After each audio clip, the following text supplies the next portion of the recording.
Hello, my name is Mike, and I'm a Fnaf fan, and I just saw the Fnaf 2 movie. Now, if you're wondering if I am trustworthy, here are my credentials. So, you know I'm good. You know I'm a real one. I know what I'm talking about here with this movie. But, before we get into the second movie, let's real quick, I just want to real quick for anyone who's curious about my thoughts on the first movie. Generally, I did not really think the first movie was that good, but I had a fun time with it. And I've seen it like 3 or 4 times by now, probably more like 5. And I enjoy it more and more every time. I think it is a fun movie to watch as a FNAF fan, but it's like really clunky.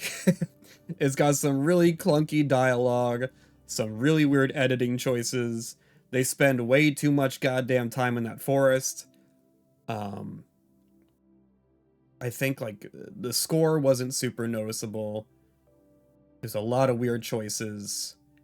The characters ranged from being like kind of boring to somewhat entertaining. I don't know. It was an alright movie. It was definitely it got better every time they entered like the restaurant and we got to see the animatronics, and I loved the ending. The ending was great, but I think overall I'd say it's just kind of an alright movie. But regardless, I was still excited about the FNAF 2 movie because again, I am a FNAF fan. Here are my credentials once again, so you know you can trust me. And now it's time to talk about the FNAF 2 movie. Let me bring up my setup here. I got a whole ass Grace Randolph setup up here. Got all the categories set up. Let me real quick move my hand and everything. Alright, so we're gonna cut this review into 2 segments. I got a spoiler-free segment, and I got a spoiler segment. The spoiler segment is a lot longer, because I don't know how to talk about this movie without getting into spoilers. I don't know how to talk about most things without getting into spoilers. But I'll try my best to give some general thoughts in the spoiler-free section. Also, do you guys want to be on here? I'm streaming right now for the YouTube viewers. This is a stream. This is an off-the-cuff stream going on right now. This is the day after. I went to go see this for my birthday last night, and now we are in the following morning. The smiling friends gif. I'm glad you guys liked that. I thought that was fun.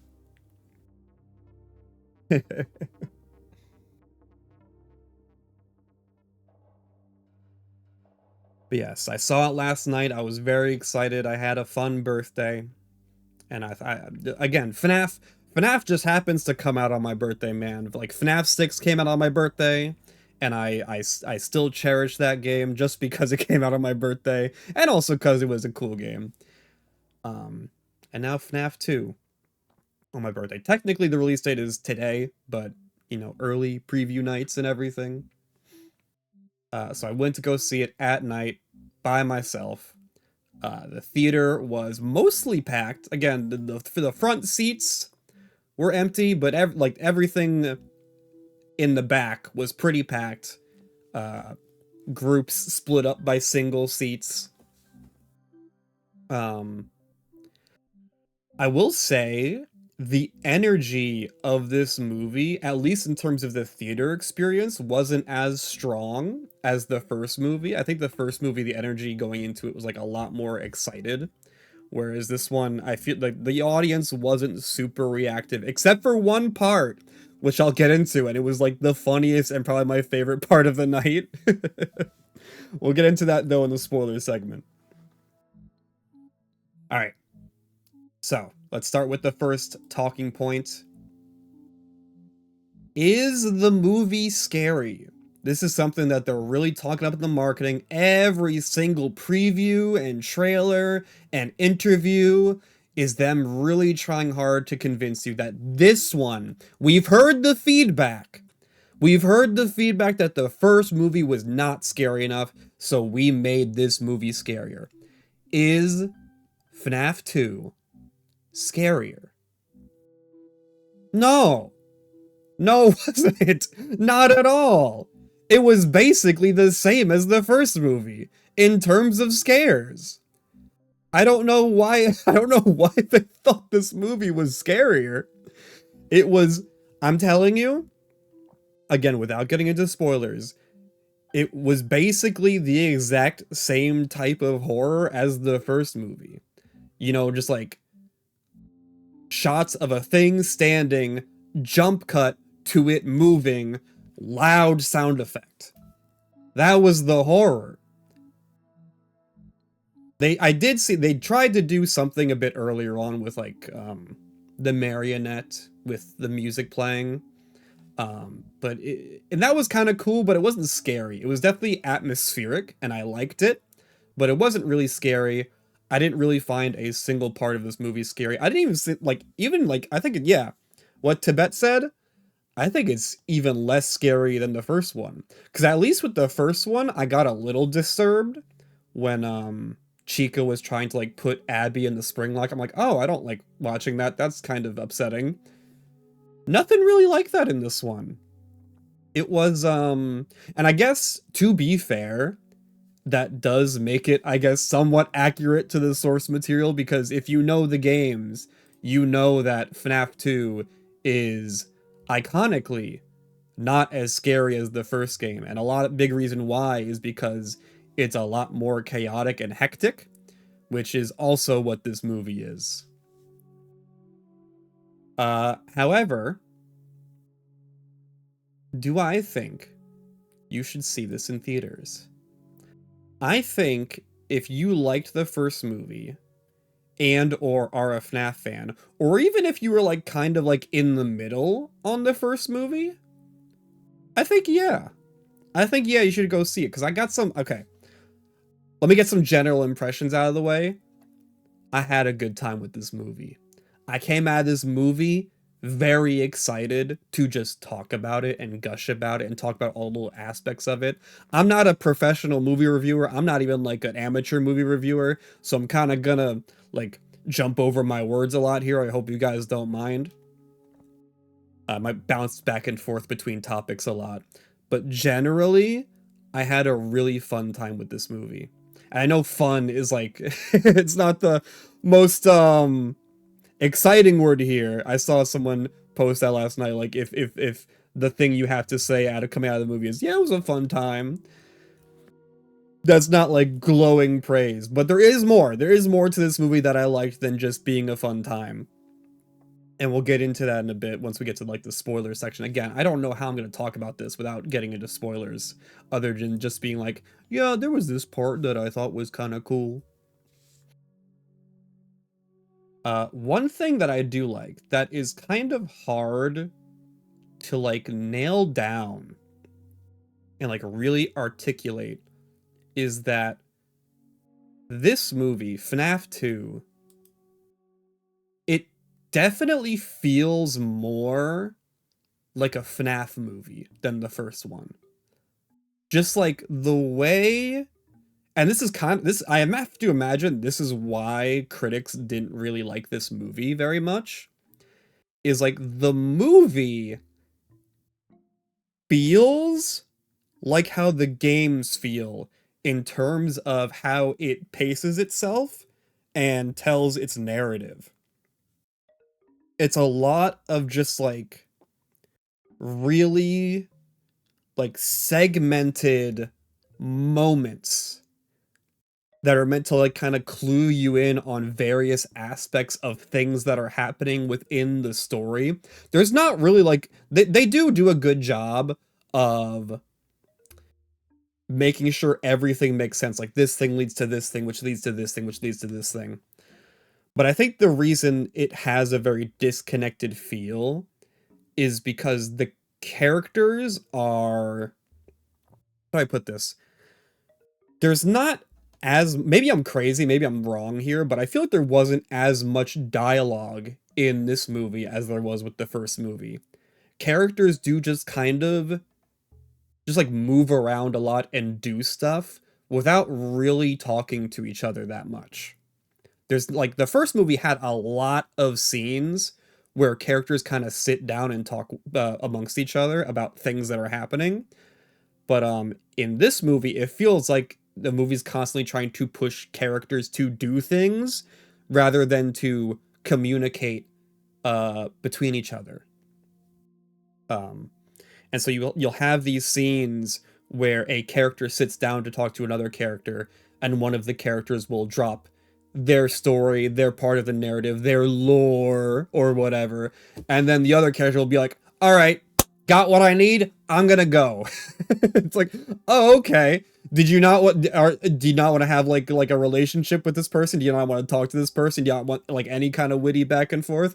Nope. You got what you needed. The story got the information it needed. Now this character has to move so it can do the next thing. Tell me your lore, pretty much. Um, Again, I'm trying not to spoil things, but that is what a lot of the scenes play out like. Tell me your lore, mysterious character. And then sometimes the character will just disappear, you know? Like, Mike and Vanessa have a lot of moments like that where it's just like, no, you need to leave me. You need to go away right now. We cannot talk anymore. The story has to continue. We've gotten all the information out that we need. Now go do the thing. Go, leave. Now, go. It was a lot of that. But I do think, again, that makes it feel like the games in an odd way. Like, the games are like that, where the only story you really get is just characters explaining like how they feel or what they did, and then you kind of have to piece together the rest of the story yourself.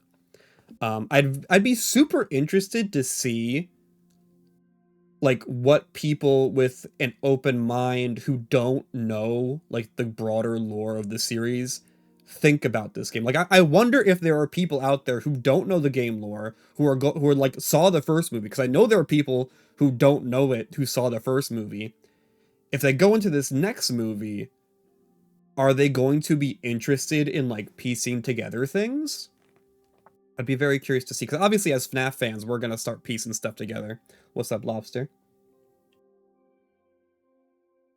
But in terms of like non-game fans, non-book fans, I am curious if they were going to, you know, be like, oh, what was that? What was this character's role in the story? He didn't really show up that much in the movie, but he seemed important. I wonder like what they're all about. Yeah, that is an aspect that I liked about this movie, and it's probably like again, just general impressions. There isn't a whole lot about this movie that I disliked. There is some things I'm going to like critique and talk about later, but really I don't have a whole lot of negative things to say. I think I just had like a fun time at the cinemas. I think it was just, as a FNAF fan, seeing something that reminded me of what I liked about the original game's stories, that was just really nice. But it felt a lot better than, you know, the first movie, which had a lot of, again, like characters just like yapping on and on and on and on and on about like, oh, she's right, I'm hardly qualified to be a guardian. It's like, all right, let's move on. Who is this teacher character? Why are we spending so much time with this teacher character? Can we move on? Trying to think of what else in regards to this category. I guess we could move on to characters then. We could move on to characters. Again, because like since the characters aren't talking a lot with each other, there isn't really a whole lot to go off of. But I do like, it does like the Sonic movie thing where they take aspects of that original premise and instead of just throwing it out, they kind of like add on to it and build upon it in a way that makes me actually appreciate it. Like I think about like Sonic 3. Sonic 3 made a lot of callbacks to the first movie, and I did not like that first movie at all, but I liked the callbacks. And this movie does a lot of that with the characters. There's a lot of callbacks to that first movie. Again, we'll get into that in the spoiler section. You can see the category right there. But oh Jesus Christ, I almost just dropped my microphone. Uh-oh. No, I'm okay. uh, you're already half Apton? Yeah. There was a lot of stuff like that. I don't know, it like I would say like 20 minutes into the movie, I got this like surreal sensation just seeing these characters again. Just like again, just seeing FNAF on the big screen a second time. It hasn't lost that like special feeling to me yet. Just like there this you know the scene in the trailer where Mike and Vanessa is having dinner. I was just like watching that being like, damn, like they really made another one. This is crazy. I'm watching another FNAF movie in the cinemas. And they're doing it. Like they're just like they're continuing where we left off with these characters. Like I don't know, it makes me feel more invested. Like I think another feeling I get, and we'll get into this with like the spoilers and credits and ending and everything. This movie feels like the same. I have the same feeling about this movie that I had with Invincible Season 2. And if you've watched this stream a lot, you know whenever I talk about Invincible Season 2, I mention how it feels like an in-betweener, where like it has to deal with the fallout of the previous season while also setting up the next season. So there isn't really a whole lot of space for it to tell its own story. And this movie feels like that too. They're saving the animation for movie 3. No, but this movie feels like that, where this movie is dealing with the fallout of the first movie while very obviously setting up a third movie. We'll get into it during the spoilers, but the way this movie ends, it's like it's not. This movie does not feel like a singular entity in the same way the first movie does. This movie is very much reliant on the first movie as well as a movie that doesn't exist yet to give itself meaning. So that's always tough, especially like with movies specifically, because with TV it's like you know you're gonna get more episodes. But with movies, it's like, is that next movie coming? When is it coming? 3 years? Okay. I guess I'll just sit on this for 3 years. I felt that with like Dune 1. You know, like Dune 1, I had this like this feeling after that movie where I was like, yeah, it was alright, but like I don't know, it feels like the story didn't end. It feels like nothing really happened because Dune 1 is setting up for Dune 2.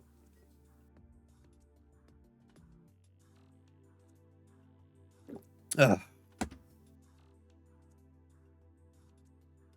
Now, what does that got to do with characters? I'm trying not to, like, again, spoilers is tough without getting into spoilers. I guess I did kind of talk about vibes already. Yeah, the vibes were really, really good. I really liked the vibes. Like, I think it had a much stronger control of its tone than the first movie. Again, this feels it feels so much more Five Nights at Freddy's than the first movie. Like the first movie, I feel like it didn't really understand what kind of tone it wanted.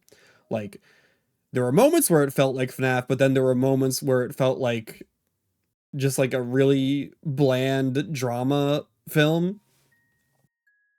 And then there were moments where it felt like Daddy Daycare, and then there were moments where it felt like I don't know, like I was watching like a stage play. There was no scene that gave you tonal whiplash like the first one. Yeah, no.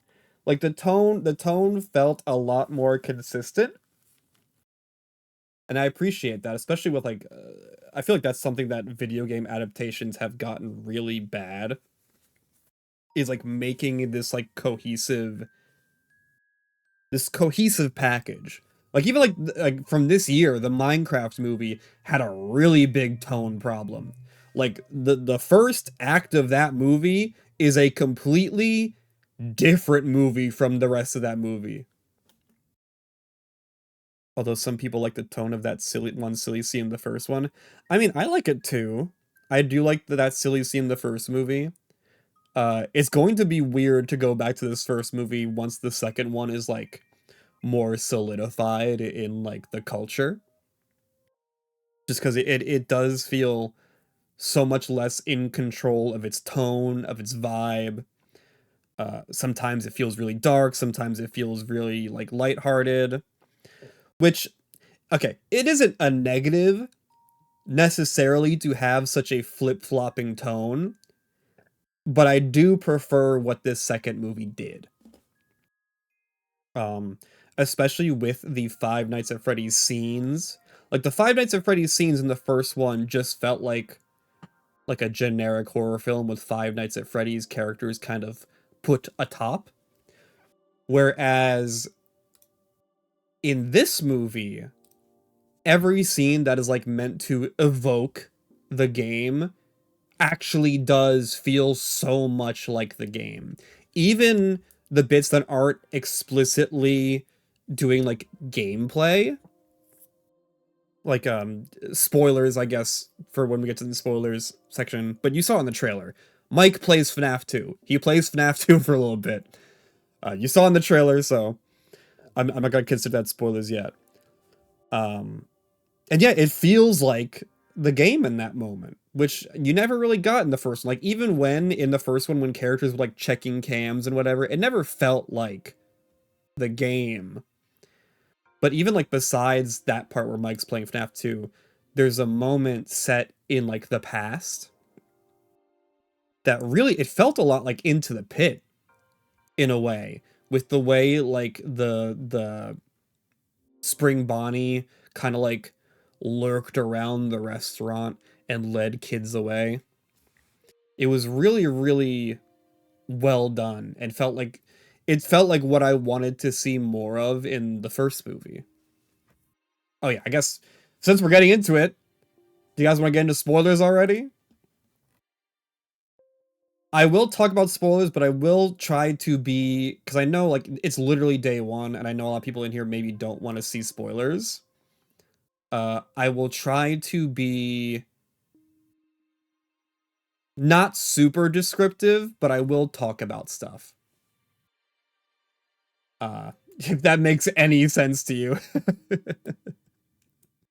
But I guess what I will try to do is I will talk about things for sure.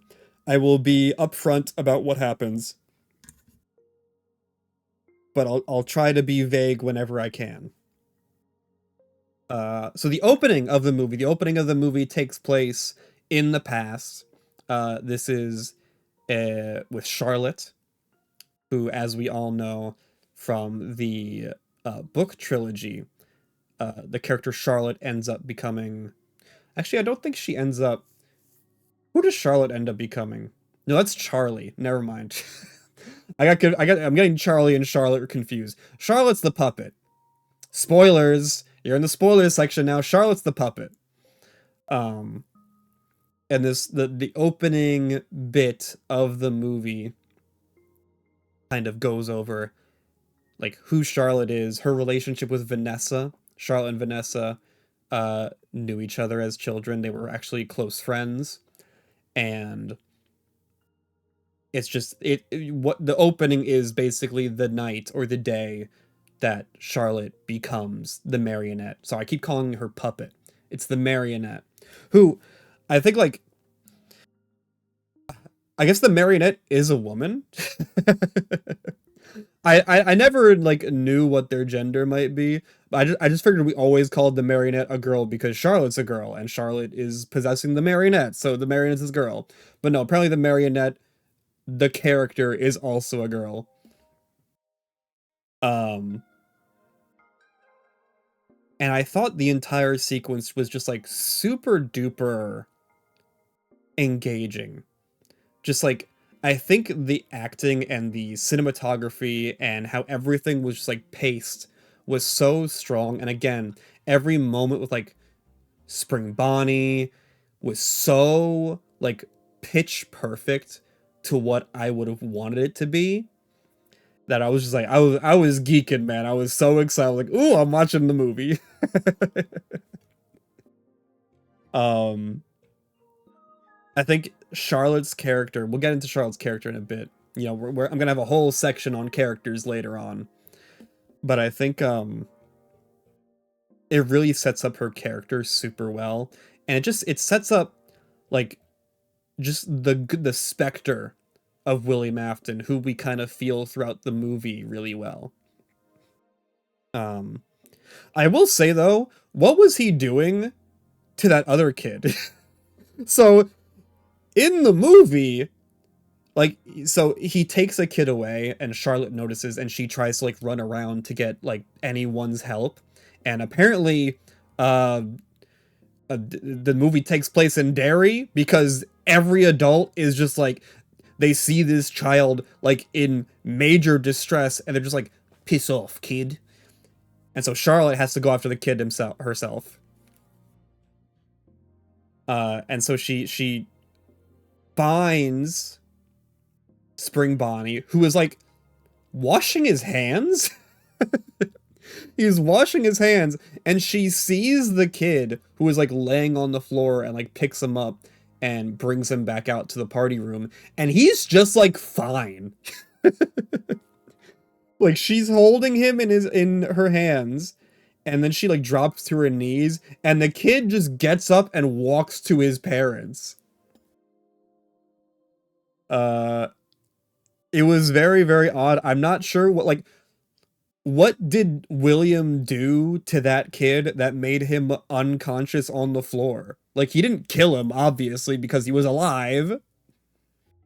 But I'm very, very curious as to, like, what, like, he had his mask off and everything, and he was washing his hands. He was going dun dun dun dun dun dun dun dun dun dun.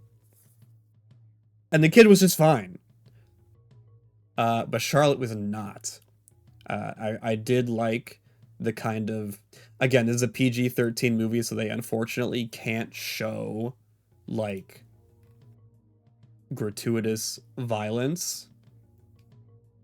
Um, so they kind of have Spring Bonnie chasing Charlotte, and then it cuts to a POV shot of Charlotte's vision kind of blurry as she enters the party room, and you know, she drops to her knees, and then the kid runs to his parents, and then she falls over, and you see stab wounds all over her back.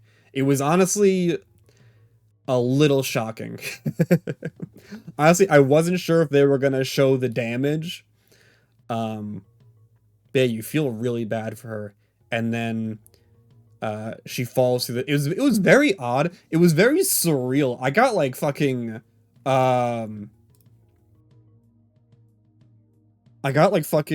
what's it called? What was that movie called? It was literally my favorite. I saw the TV glow. I saw the TV glow vibes from that scene. How like Charlotte is just like pouring all of her emotions out, all of her rage, all of her fear, all of her sadness, and everyone is just like staring at her. I felt so fucking bad for her. It was a surreal scene. I really actually liked it. Like, I think on first viewing, like the initial impression was like, why are they all just standing there looking at her? But I think it was like really powerful, honestly. Like, it was powerful imagery. Just like this child in so much distress, and everyone just kind of like, instead of being like empathetic, they're just like weirded out. They're just like, they're shocked. They don't know what to even like do about it. And she ends up falling through a trapdoor where the puppet is meant to come out. Sorry, the marionette. Sorry, I'm so used to old terminology. The marionette comes out of the hole, and a really amazing shot, really amazing shot. The marionette is holding Charlotte as it rises up from the trap door, and everyone's just looking at it like it's a spectacle. It was such a nice way to open the film. Um, and then we get a sequence reminiscent to the first movie with a bunch of sprite art with the Fnaf movie theme playing in the background. And now I guess would be a good time to talk about callbacks, because boy howdy, does this movie love the first movie. There are callbacks all over this movie, and I think it's a bit mixed. I'm a bit mixed on the callbacks. Uh, I need to see the stills for those newspaper articles. There was a lot of newspaper articles in that opening. But yeah, this movie is absolutely obsessed with paying tribute to that first movie throughout the entire runtime in very subtle and more overt ways. One of my favorite callbacks in this movie is a scene near the end where Mike is trying to appeal to the FNAF 1 animatronics to come and help because Abby's in big trouble, and he feels like he can't do it all on his own. So he goes into the FNAF 1 location, and he's doing the same thing in the first movie, where in the first movie when he comes out and he sees the animatronics moving around and he starts calling out to someone because like he thinks that someone is controlling them like behind the scenes. And he does like a similar thing here where he's calling out to someone that he can't see, and it's shot in the exact same way with like the spinning camera rotating around him. I liked that a lot. I liked that as a callback to the first movie. um but then there's a lot of not so great callbacks to the first movie that I thought really did not land. Like the lawyer from the first movie shows up in such a stupid way. These characters get out of danger. The toys attack these people's house, and they end up getting out of danger. And uh, I think it was Vanessa. Yeah, Vanessa brings them to like their neighbors so they can stay the night there, since obviously their house is a fucking mess now. Um, and the neighbor is the lawyer. And I literally, yeah, Tibet, I literally didn't even know who it was until they did like this dramatic MCU fucking Daredevil ask in Spider-Man No Way Home zoom in on his face where he goes, "I think you guys are gonna need a really good lawyer." No one in the theater was silent. No one gave a fuck.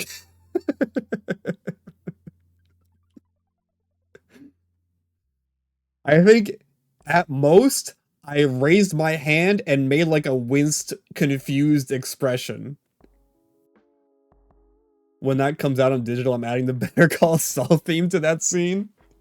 Doug is so forced. Here's the thing. I thought Doug was funny as like an oddity of the first movie. I think he's fun as like, remember that lawyer from the first movie who like had this perpetual scared expression?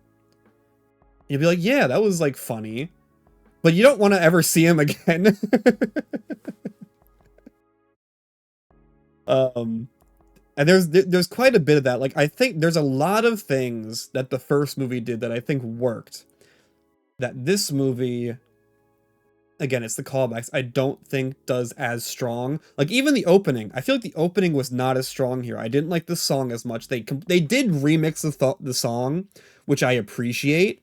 um what's it called?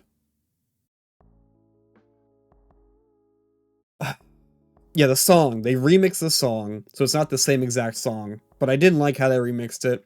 I also didn't like the scene. Like it was a lot of wasn't as like it wasn't pixel art the whole time. They had like newspaper clippings and photos in there too. But they happened so fast that you don't even really get to like understand it. Like I shit you not, it looks like it was edited by me.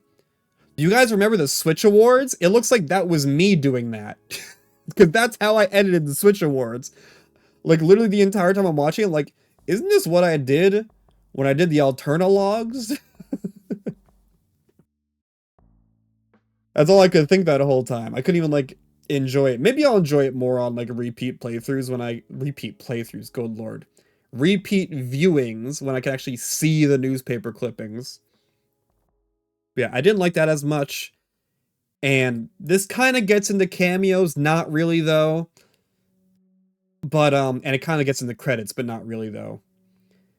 They do the thing at the end where they played the Living Tombstone FNAF 2 song. Now, I get it, but boy, was that not an ending to play that song to. That was not, we'll get to it, we'll get to it. The way that movie ends, I'm not exactly in the mood for you know? I'm not in the mood for that.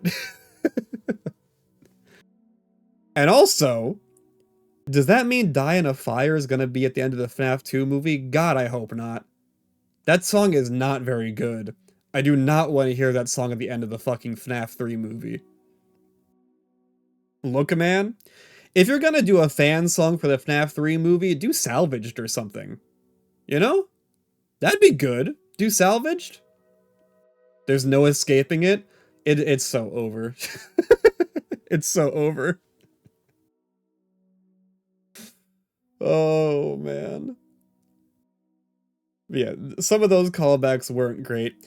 I don't know if this was intentional or not. There was a lot of close-up, front-facing shots of Elizabeth Lale's face. And I can't tell if that was meant to be a callback or not. Because obviously, as you can see on my desk, a very iconic shot from the first movie is this super duper close-up of Elizabeth Lale's face. And they do that a lot in this movie. Like, I think I counted like 4 times they do that. And I can't tell if it's a callback, but it was very funny every time. White woman jump scare? Yeah, pretty much. Speaking of jump scares, I did not talk about this during the Is It Scary part. My bad. Dude. Cut it out, man. You did not need... Okay. You remember in the first movie how it had those moments... I said moments. Moments with the balloon boy figure where, you know, Mike was just fucking around in the office and then he looks at something and it hard cuts to Balloon Boy's face with a really loud stinger sound. And it's played like it's meant to be like a joke. They do that in this fucking movie like 30 times. And I don't think it was meant to be a joke in this movie. I think it was actually them trying to make it scary. It got really grating really fast. There is a scene in this movie where Vanessa is having visions of her father. And I shit you not, it does that jump scare bit 4 times in like 30 seconds. It was ridiculous. I couldn't believe it. And that was the moment, like, if they did it again, there's this moment where a teacher's walking through a hall, and he's just walking. And there's nothing about this scene that's meant to be scary. He's just walking in the hall, and then it just jump cuts to kids popping out of a doorway with FNAF costumes on, and it plays the loud jump scare sound. And then there's another scene later where Mike breaks into the pizzeria and he like jumps through the window and he lifts up his flashlight and it jump cuts to the Wizards just on the floor. They're just on the floor. They're not even looking at him. They're just on the floor, deactivated, looking at the ground, and it just jump cuts to that scene, that a wide shot of the four of them, and it plays the jump scare sound. They said that, you know, they listened to the fans. They wanted it to be scary. They wanted more jump scares. I get it. This is not how you do that. That is super not how you do that. You can't just fucking put jump scares wherever you want. That's not scary.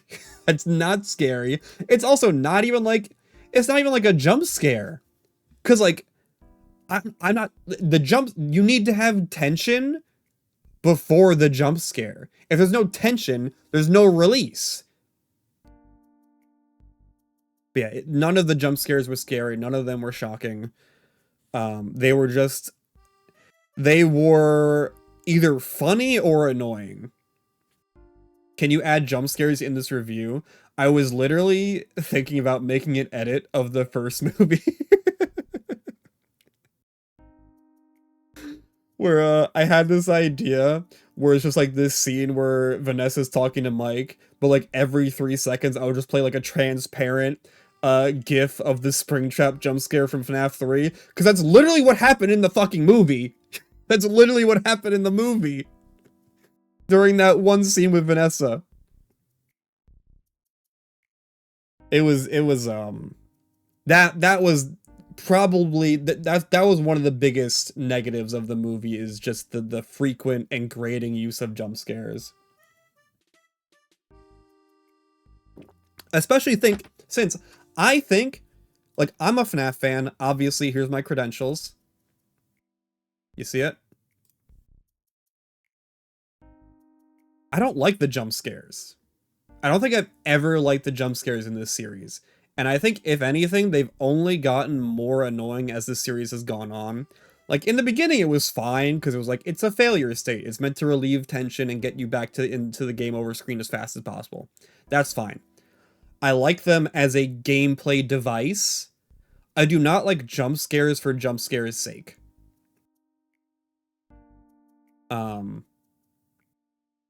You know, like, again, I'm a big FNAF fan. I love this series to death. I have literally, if you are in my room right now and you look in any given direction, you will see something FNAF related. It's fucked up. It's really bad. I'm kind of obsessed with this series. I never like the jump scares. And it makes me sad because I think there are moments in this movie that I think would have been better if you just removed the jump scare stinger. Like this scene where Mike sees the Wizards, that would have been better if it was just like an atmospheric scene. Like in FNAF 1, when Mike sees the animatronics in the first movie.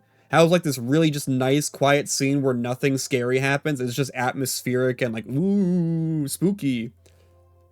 I think that would have been better.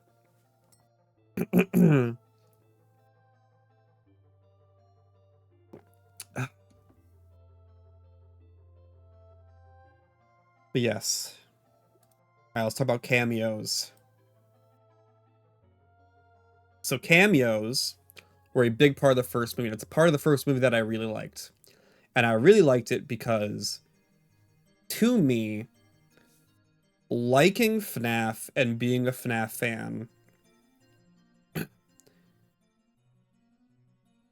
the fandom means so much to this series. I feel like the fandom is as responsible for the popularity of this series just as much as the games themselves. I feel like there are some games where it's like the games do all the heavy lifting. Like most game series kind of do all the heavy lifting. Whereas I feel like with FNAF, it's a mutual... How do I describe this? It's a mutual load, you know? The fans add to this series as much as the official games do. And so I think playing into that by allowing so much stuff from the fandom to leak into the movie, uh, I think is really good. I think it's really special. I think it's important. I think it's necessary for the fandom to be represented in this movie series. And I really liked the way they did in the first one. I liked how overt it was. I liked how obvious. I loved Sparky being in the movie as just like a fun little thing in the background. I loved Matt Pat being in the movie. I loved Corey and being in the movie. I loved all the Fnaf tubers being employees of the month. I loved all of that. Seriously, like perfect. And I want more of that. And we got more of that in this movie. I pointed at the screen. I literally just physical, just like physical muscle memory. I went, oh, at the beginning of the movie. I don't know if the other one was there, but I saw Candy the cat. I saw Candy the cat on the arcade game. I saw him and I went, oh! um, I don't know if Pop Goes was there. I think he was. He has to have been. He has to have been in the same scene. There was a Pop Goes arcade machine too. Okay, good. Good, good, good, good. Was Markiplier in there? No, Markiplier is busy. He's making Iron Lung, which is apparently coming out next month. Did you guys see this? Iron Lung releases in theaters January 30th. Get your tickets. But yeah, I saw Candy. I was very happy to see Candy. I feel like I vaguely saw Pop Goes. Maybe if I did my dream theory. Maybe if I went into my own dreams, I could go back and I could be like, oh yeah, there was Pop Goes.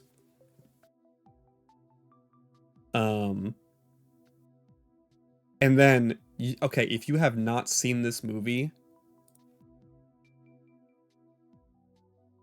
I shit you not. Mike picks up a bootleg Fnaf plushie. You know, the bootleg one with like the fucked up eyes? Like he picks up a bootleg Freddy. Let me show you the plushie. Let me show you this.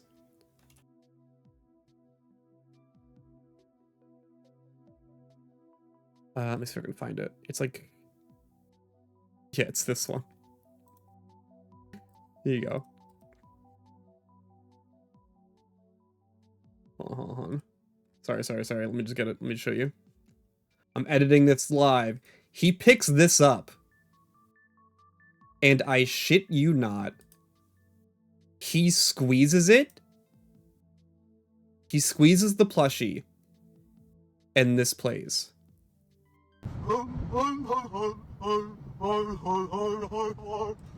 Verbatim. Literally the exact same audio. If they did that reference in any other way, you would have rolled your eyes. It's so sick. That got a laugh out of a lot of people in the theater. I loved it. That's some Sonic movie. That's some Sonic 1 movie shit. Yeah, they executed it perfectly. I think they did it perfectly. I genuinely think, like, the Easter eggs and cameos, they just do it so good. It feels so genuine in a way that, like, the Mario movie and the Sonic movie can feel kind of cynical. The FNAF movie Easter egg and cameos just feel so genuine that I just can't help but love them. And it was a cute scene too. It was a cute scene because it's a scene where Abby's really upset and Mike tries to make her, like, cheer her up by, like, pretending to be like a Fazbear employee, getting her a prize from the prize booth. It was very, very cute. I like that scene a lot. I think, okay, we'll get into the characters in a bit, but just like spoilers, I really liked Abby in this movie. I think out of all of the characters from the previous movie, Abby is the most improved. But we'll get into that in a bit. And I guess that brings us to, since we're talking about cameos and everything, is there any other cameos I missed? Because I'm not talking about Easter eggs, I'm talking about cameos. I saw Candy, I vaguely saw Pop Goes, and I got the The horror, horror, horror, horror. Corey was back. Corey was back doing his, again, another FNAF 1 callback. He was doing his taxi bit again. I did see Shadow Bonnie. I think I was the only one in the theater that saw Shadow Bonnie because I saw it and I didn't hear anyone else react. Dude, the way they did Shadow Bonnie was genuinely so sick. I loved it. So if you haven't seen this movie, imagine, like, really? You thought it was obvious? Really? I didn't think it was obvious at all. I thought it was very blink and you'll miss it. It literally was on screen for like 3 frames.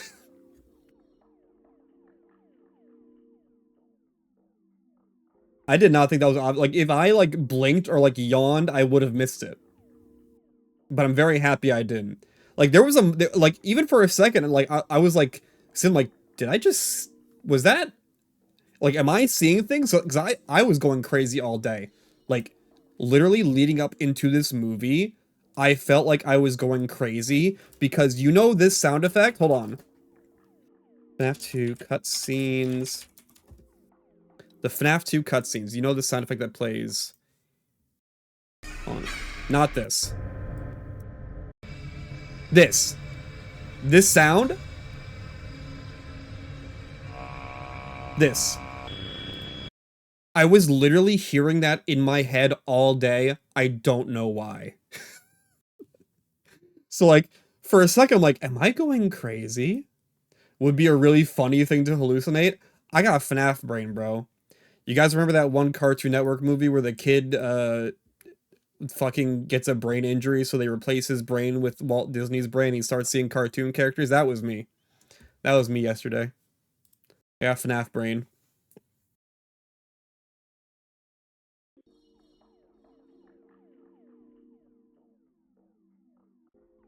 But yeah, I guess that brings us to the For the Fans.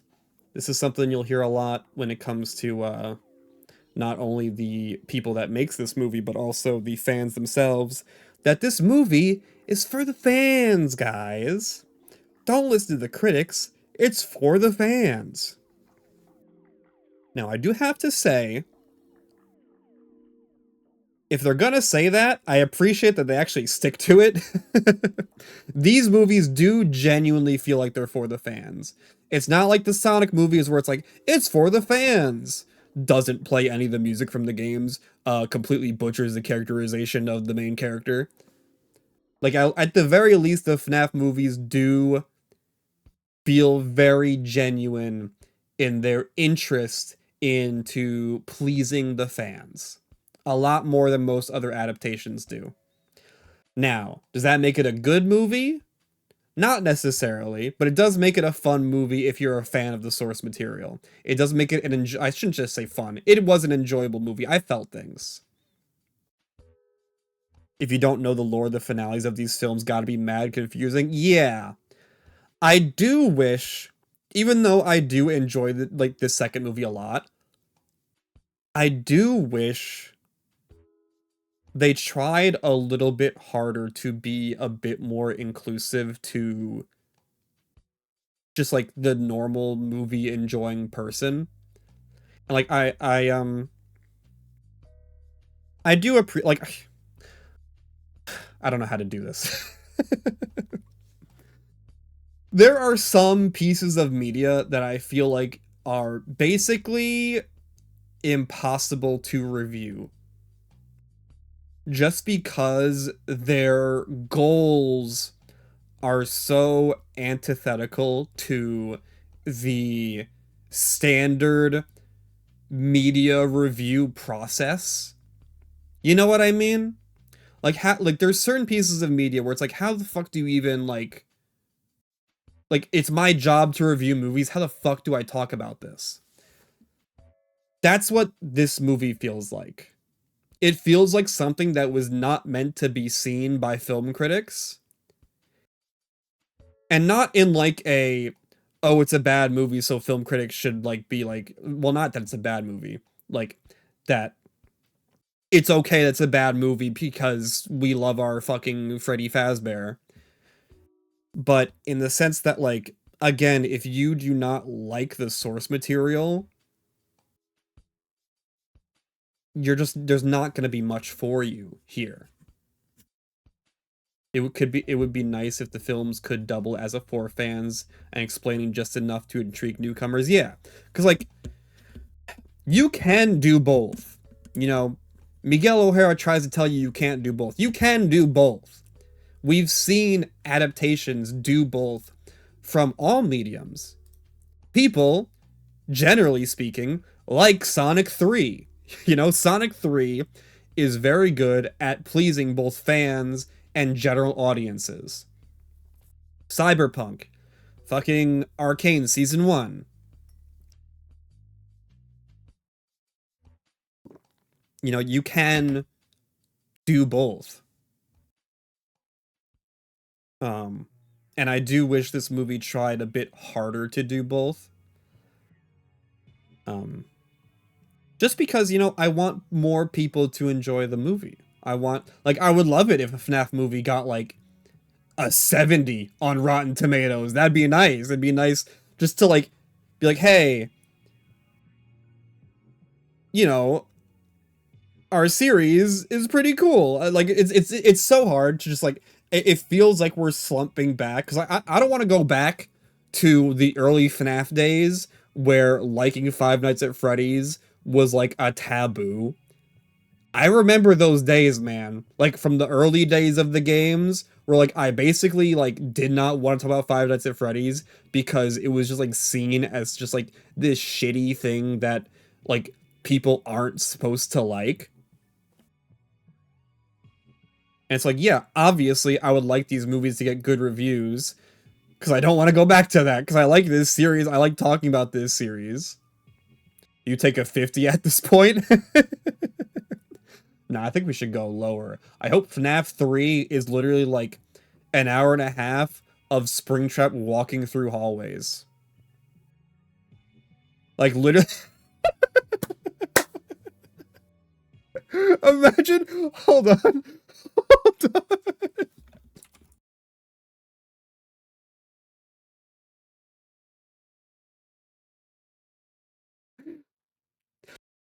I want the FNAF 3 movie to be like this. Hold on, let me get this set up.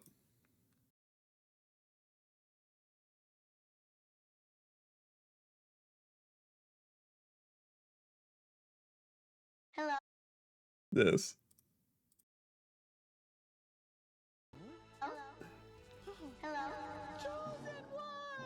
This is what I want the FNAF 3 movie to be.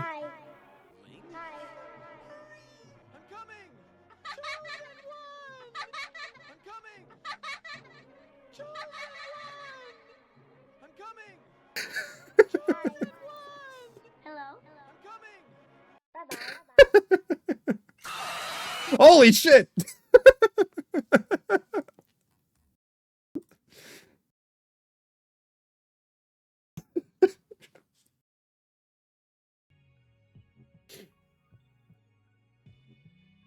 When he jump scares Mike, he does the hey, what's up jump scare. Bro, at the end of the movie, Springtrap is like dying on it burning in the fire, and he fucking does the thing at the end of the Smiling Friends season. Goodbye, have a great night.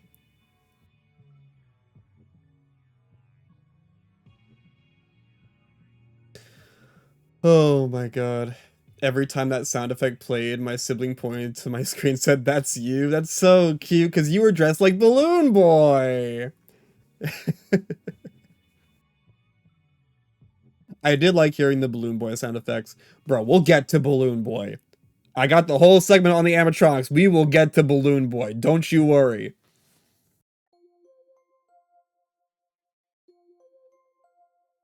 I have this segment here called FNAF Moments. I'm genuinely not remembering what I even wanted to talk about here. Other than, I guess, like, I liked the FNAF moments. I thought the FNAF moments were done really well. I liked how they staged why Mike was in the office and doing FNAF 2. I thought that was really clever. Like, again, you have to give the characters reasons to do stuff. And I think generally,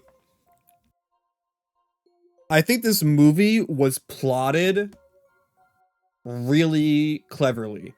Like, I saw a lot of people say that this movie had like a lot of plot holes and a lot of things that didn't make sense. I didn't feel that at all. I feel like genuinely this movie had everything was plotted out very clearly. Like, this character did this because this happened, and now they're gonna do this because this happened. There wasn't really anything in the movie that felt like characters were just doing bullshit for no reason. Which is something that did pretty well in the first movie too, but a lot better in this one, I feel. Oh, my phone's dying. I'm gonna go charge it.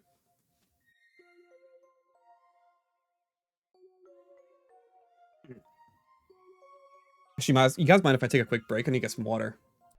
All right, what were we talking about? Are we just moving on to characters now, I guess? Characters? I got all the characters here, I think. I mean, there's some characters that I'm just realizing now are missing. Like, well, I guess we'll talk about the characters that are missing. Mike's aunt is alive, and they said she was committed. So, I mean, I guess wrap that up real nice. Who else? William Afton, I forgot, he's not really a character in this, he's more of just like an aura in the background. We don't really see much from him. Who else am I missing? Jeremiah. Is that his name in the movie? They never say his name in the movie, but he has a name. They've given him a name, I think, in the credits. Like Mike's best friend? Yeah, Mike's best friend. I wish he was a bigger part in the movie because the actor is so fun to watch. I'm happy he was back at all, but I wish, like, he was even more of a presence. But he does get a good moment at the very end, which we'll talk about.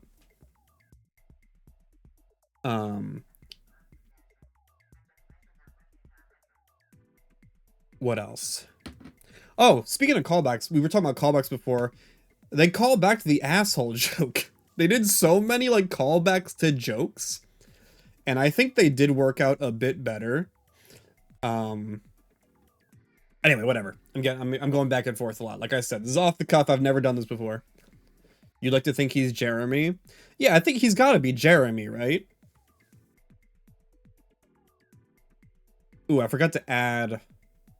No, I'll do that later. Anyway. Abby, let's get into characters. Let's get into main characters. We got Abby here.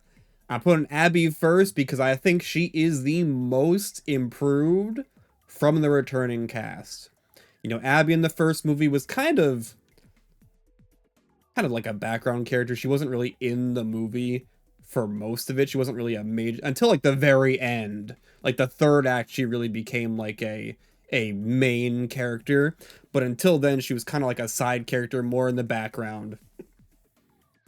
In this movie though, not only has Piper definitely got better at just like performing this character, she's gotten a lot better, but also Abby the character is given a lot more agency in this movie, which I really appreciated. She's almost like the driving force for the narrative. Abby was pretty darn solid. I agree. I really liked her character in here. I think Piper really nailed the emotional performances of this, of like the scenes in this movie. Like there was a part near the end that like I didn't cry or anything, but I'm like, oh, that's sad. There was one line where I went, okay, I get it. There was only one line where you went, okay, I get it. I see. I don't know what line you might be talking about. Was it like the scene where she was watching TV or something? I can't recall. Oh, another character I forgot to talk about. McKenna Grace's character. That's her name, right? Lisa.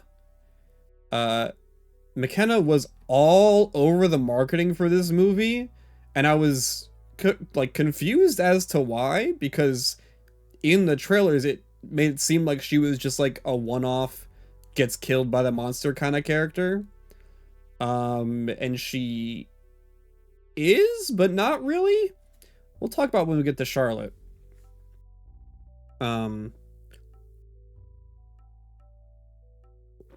but yeah, Abby was great. Her whole thing in this movie is that she really misses her friends, and she tries really hard to like get in touch with them. Obviously, the friends being the animatronics slash ghost children from the previous movie, who have mysteriously vanished, and she spends the movie like, we get to see her, it was the one where she went, it was like orange candy slices. No, I liked that scene. I liked that scene. It was kind of an alright, I get, but also I thought it was fine. Um,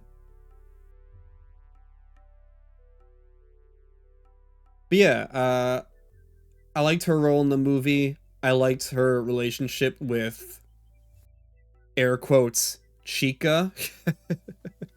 I thought it was cute, but also, oh my god. Um, and I really think she nailed portraying like the sadness of her character. Just like, especially in the scene where she like realizes that her friends are gone, in the middle, and then at the end, really, really well done, really sad. Um, uh, and yeah, I liked it a lot. I thought it was really good. I was just like, the whole time, like every time she was on screen, I'm like, oh, let's go, Piper. You're doing great. You're doing so good this time. Let's go. I'm like, I really want to see Abby step up, and like, I would even mind her being like the lead, but she obviously has a lot going on that she's working through that I think is kind of stopping her from being like even more of like the main protagonist. Especially in this movie, there's a moment in this movie where I'm like, Abby, you need to like, you need to step up a little bit, where she's literally being put to bed by Toy Chica. I'm like, Abby, come on. Come on, girl. Please.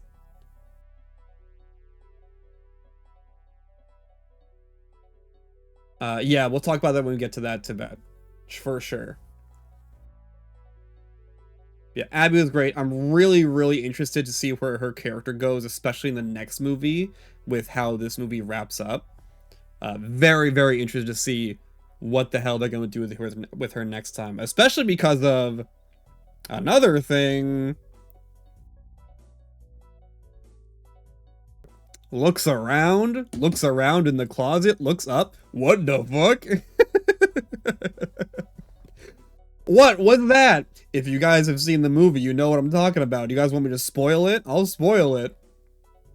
We are in the spoiler section after all.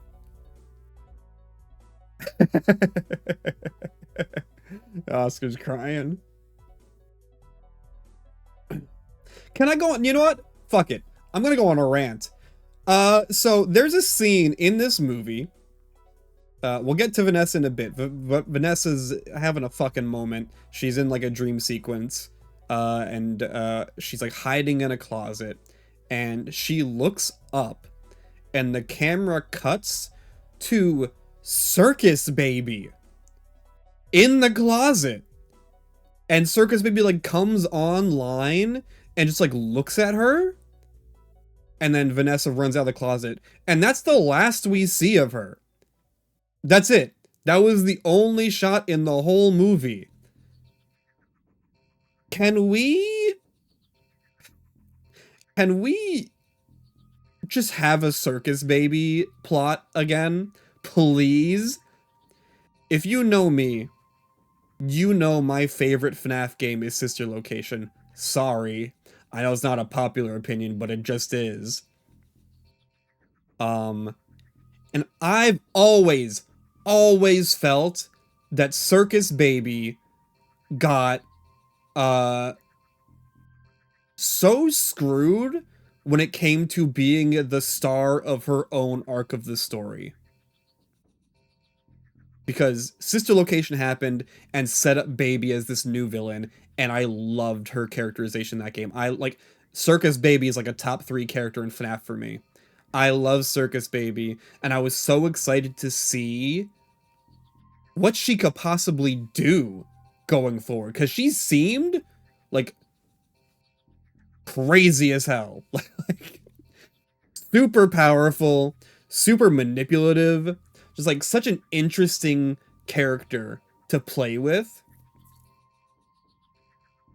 And then in the very next game, she has like a nice like reintroduction as Scrap Baby, but then they just kill her off. Like like I want to know so badly what happened in between Sister Location and Pizzeria Sim. I want a game set in that in between time period that has to do with Circus Baby so bad. And then Pizza Sim comes in with a steel chair and shat all over her. And then she's just gone. She's just gone for the franchise. Fuck it, bring Spring Chat back.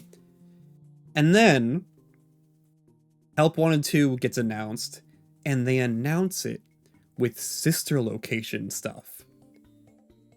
You know, the announcement of Help Wanted 2 was in the Sister Location elevator. What does that mean, man? Does that mean is she gonna be relevant again? No. No, it's just Vanny again. It's just Vanny and Glitch Trap again. Sorry, Circus Baby, nope. She's just like she's just here. She's here. Reminds me of my iconic Tumblr post. I made a vent post. Let me see if I can find it. Yeah, here it is.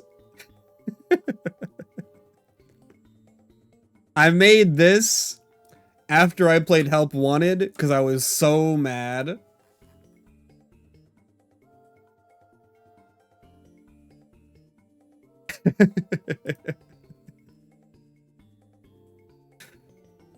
Oh well. But yes, Baby's in the movie and she doesn't do fucking anything. What is my purpose? You stand there.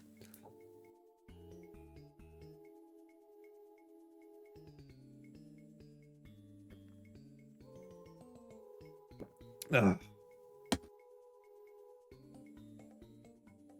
Oh my god. Yeah, Baby unfortunately doesn't do a whole lot. Anyway, you know who does do a whole lot? Charlotte! Obviously, we talked about the opening of the movie, but then, of course, Charlotte becomes the marionette. And the marionette is the antagonist of this movie. There's no Springtrap. William Afton, he kind of just shows up for a little bit. We'll talk about it later. He kind of just shows up for a little bit and doesn't do a whole lot. You know, he's a specter right now. He is not a player in this story. He is just the specter of the narrative. But Charlotte is the main antagonist as the marionette. Her characterization is so interesting compared to her fan interpretation. Yeah, I really liked Charlotte in this movie. I don't know how to like fully describe how I feel about her, but I did find her just the way the movie presented her story was just so engaging, just like so interesting and like visually evocative. And I really loved just like the malice she had for just like the adults in the world. She's like anti-Pennywise. Vanessa describing her as being stuck in her final emotion. You liked that a lot? Yeah, I did like that a lot too. Rage. Ooh, her final emotion was rage. So sick. It makes me wonder why they redesigned the marionette to have like sadder eyes. You would think they would have kept the initial face, but it was fine. The marionette honestly didn't have that much screen time.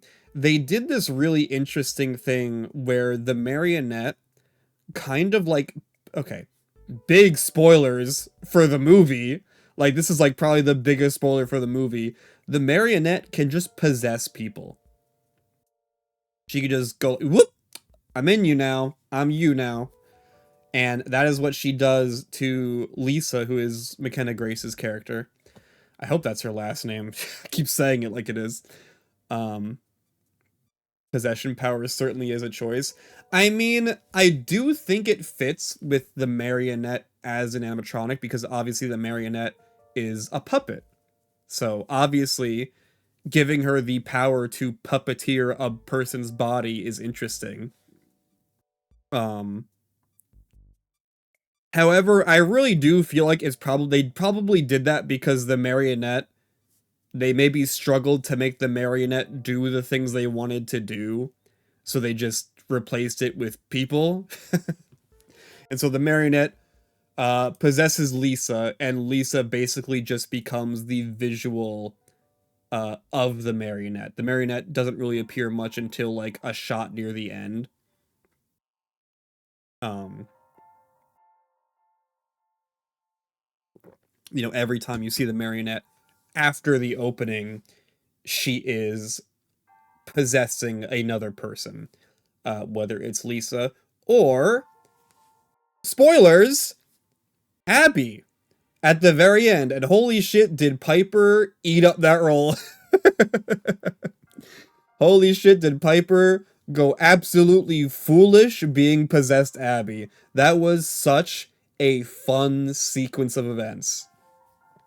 Just that whole moment with possessed Abby just fucking flying around. Dude, Charlotte was vicious to Vanessa. We'll get to Vanessa in a bit. Vanessa is... She needs help in that third movie. She needs help bad. The redacted has been revealed. Yeah, I've revealed it. But I do think the way they showed the possessed people was really cool. Obviously, they had the whole puppet getup, and they also had like long limbs. So like, there's a moment where uh Charlotte as Lisa is like holding Vanessa, and she has like her legs like wrapped around her, like as like a snake almost. It looked really like kind of disturbing. That whole sequence was really fucked up. Vanessa, we'll get to Vanessa.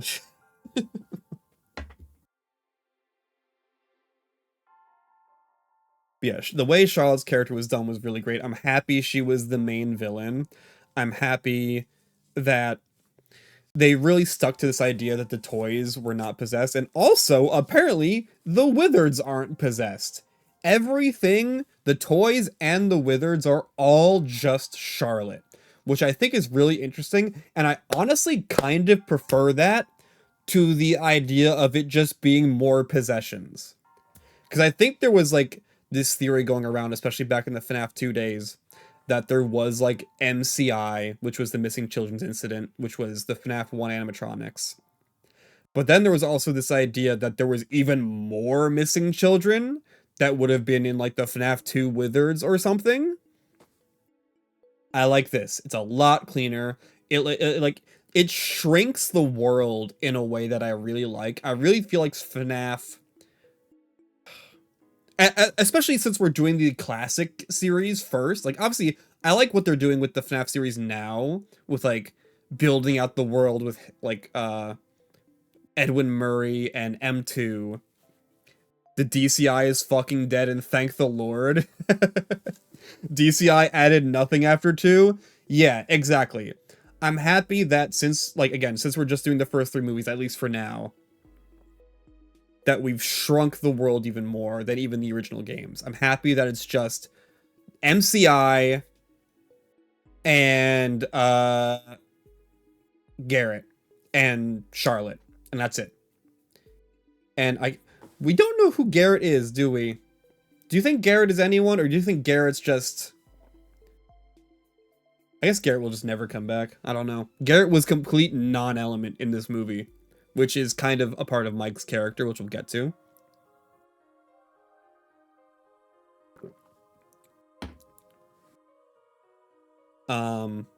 Yeah, that's another element to the story that I really like.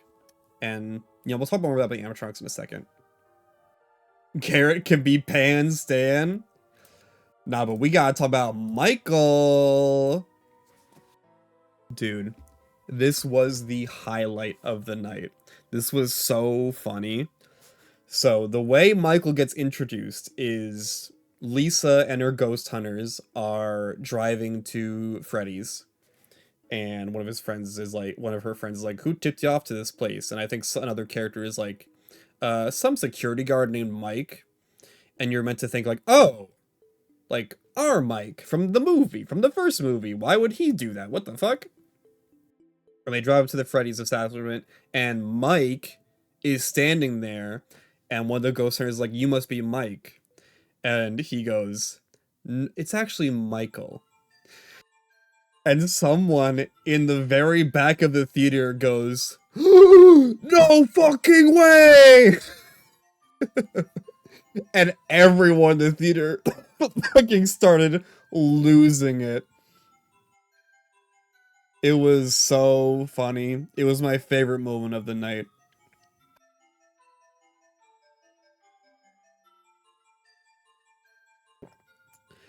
But yeah, Michael, also known as Michael Afton. Whoo boy, hammy ass Michael Afton. I don't know what the name of this actor is. He should have been on the press tour. He was hamming it up in that role, and I loved it. I loved every second of this fucking character on screen. It's such a shame he was not in that movie for very long, because I loved every second. He was hammy to the umpth degree. And I have seen people that are not happy with this. Because Michael Afton in this movie is evil as shit. He is mini Afton. He takes after his father. He's so chopped and chudded and unk, and I love it. Yeah, he's a little shit. He's a little shit. He's a little grinny, eye-raising shit. And I have seen people, because obviously in the games, Michael Afton is a sad boy. You know, a bully who went too far and now he's a sad boy, and he tries really hard to stop his father and ends up burning with everyone else. That's Michael Afton in the games, as far as we know.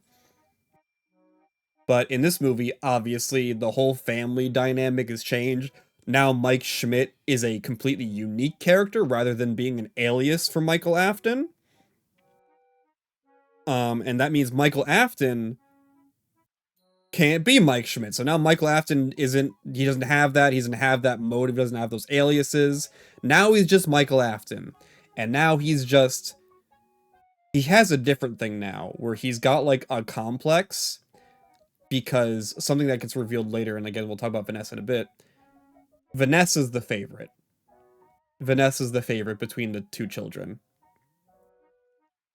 And I think he's got a complex because of that, and he's really trying to just be, like, please his father and be, like, daddy's new favorite by following in his footsteps as much as possible. And again, I'm seeing a lot of Mike Afton faithfuls being very, very upset about this character assassination.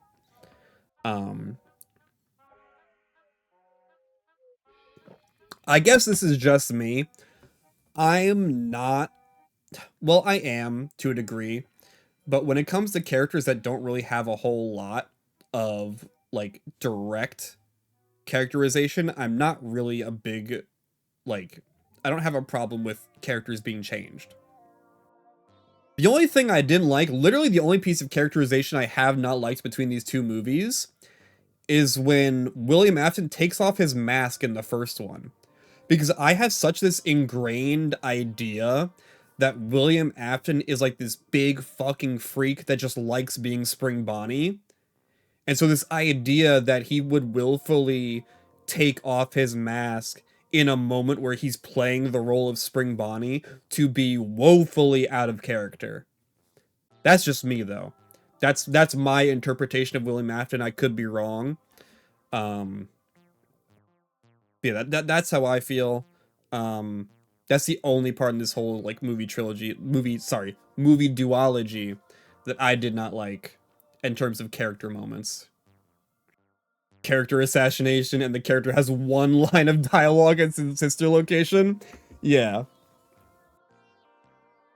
Yeah, no, I just feel like Michael Afton had so much little going for him in the games outside of lore and fan interpretation that I don't really mind that they tried something different with him in this game. Jesus Christ.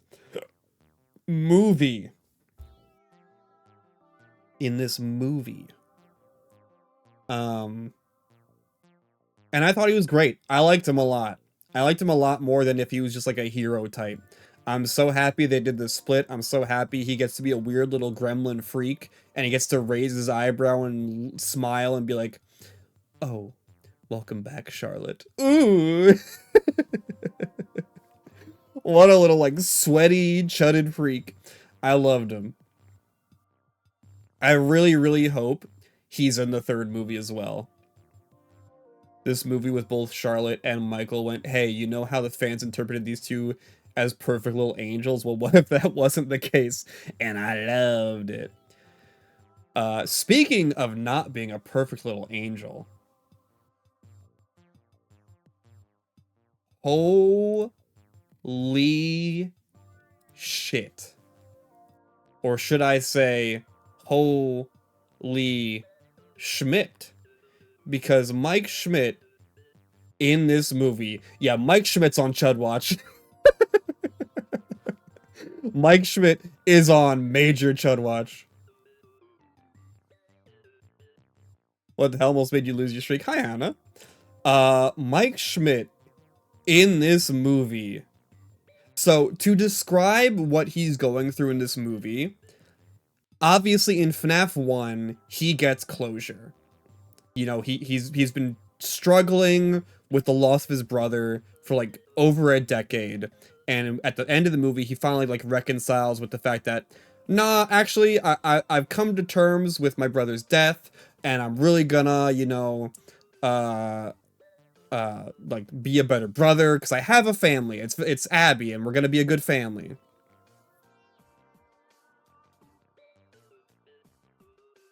um Hold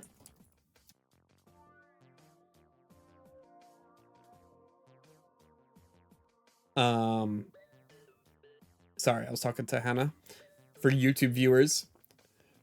Um, and lost my train of thought. Hold on, I'll get back to it. I'll get back to it. Hold on, I'm gonna. So he's over his trauma now. You know, he's over it. He's come to terms with everything. He's doing okay. However, during that process of healing, he dragged everyone else into his situation, and they're not over it. And that pisses him off. This whole movie is him just being like, why don't you guys just get over it? Huh?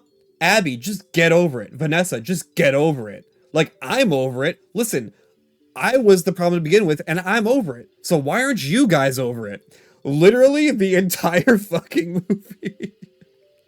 And it's rough to watch. It is rough to watch him just be so mean and dismissive of every other character's feelings the entire time. Uh, he feels like he's getting like so frustrated. He's got like, you know, Steven Universe in the movie, how like he's just like so sick of being like the person that like fixes things and like fixes people and like puts things back together. Like this idea that like he has to be the person that fixes people. He really throughout the I'm trying to fix you. Dude, there were so many lines from Mike where the entire theater just went like, "Oh my god." Just like everyone just in complete disbelief of this fucking chud. Just unbelievable, this character. And I'm gonna be honest though, I really like that direction. I don't know why. It's just, it feels so much. It's just it adds sauce to the movie rather than Mike just being like this sad boy who's just like, yeah, I miss my brother. I remember when we used to be brothers and we used to be, and I miss my brother and I wanted to do this. It's like, oh my god, you're so fucking boring. Shut up. Now it's like, now he's got like a thing going. Now he's got like he's adds some flavor to the movie. And Josh Hutcherson, by the way, does put in a much more lively performance this time than he did in the first movie. Like, obviously in the first movie he's playing a fucking sad boy, but in this one, you know, he's a lot more energetic, he's a lot more of a go-getter, he's a lot more like, again, he's trying to fix people, and I think it just works. Yeah, it works for him, it works for him as a character. I think it's a fun direction to take him in. But yeah, specifically the last thing that happens in this movie, spoilers, he says something just so cruel to Vanessa, and like the entire theater, like you could hear like literally every single person in the theater at that moment was just in so much shock and disbelief. Like I heard so many like, oh my god, what the fucks, what is wrong with him? Just constantly for like a few seconds. It was an amazing moment. I'm so happy I saw this day one. I'm so happy I saw this with like a big crowd and everything. Uh yeah, Mike is on Chud Watch for sure. He is on Chud Watch. He is a absolute diabolical person in this movie.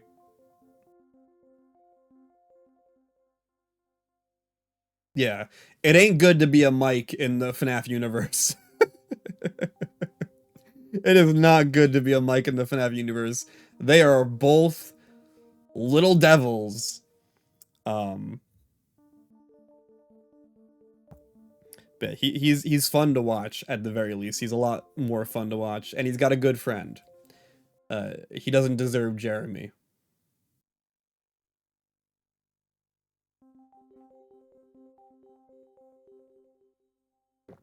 All right, let's talk about the animatronics. So,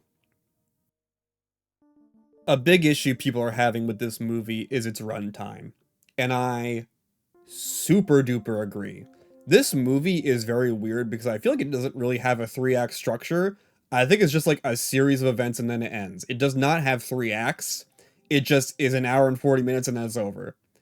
Um, and I would say the biggest detriment to the runtime is that the animatronics do not all get moments like equal runtime. So to kind of put it up front, uh Toy Chica gets like the most runtime out of anyone in the animatronic cast. She is like, she's almost a main character, Toy Chica. Played of course by Megan Fox, who does genuinely put in a good performance as Toy Chica. Like she sounds like what you would want that character to sound like. Um I don't know why they had to get Megan Fox for that role, because I honestly couldn't even tell it was her. And I feel like if you're hiring like a recognizable actor to play that role, you would kind of want them to be recognizable in the role. You couldn't really tell it was her. But it was good. It was a good performance. And uh Matt Pat as Toy Bonnie, not as much. I'm not entirely sure what he was going for with the voice for Toy Bonnie, but he was not cooking. He was not cooking. And obviously, Kellen Goff is great, as always, as Toy Freddy. Unfortunately, he only gets one line. Kellen Goff gets a singular line as Toy Freddy. And again, that just goes to show like how little some of these characters are used. Toy Freddy and Toy Bonnie are very underused. As well as the Wizards. The Wizards really only get one scene to shine, and it's the FNAF 2 scene, which is good. It's a good scene, but it's over. Like it's just that scene, and then the Wizards are gone. Um, if you're a Withered Bonnie fan, I'm so sorry. If you are a Withered Bonnie fan, I am so sorry. Brother pops open the vent cover, and then Mike just puts it back on. And that's it. Withered Bonnie's gone.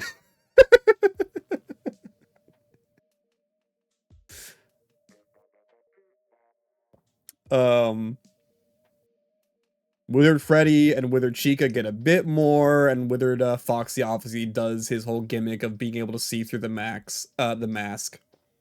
He did not do his iconic punch. Ah, yeah, Withered Bonnie's iconic punch. So sad. Um, and the only other animatronic, who am I missing? Balloon Boy gets fucking rocked. I was like, this is something else where like it felt like a for the fans moment where like everyone hates Balloon Boy. Dude, the emotion I felt when Balloon Boy showed up and Mike just got up from his chair and ripped his head off. I was like, what the fuck? I mean, that's a choice. That's a choice. That got cheers in your theater. I was just like bewildered. I'm like, what? What? He could just do that?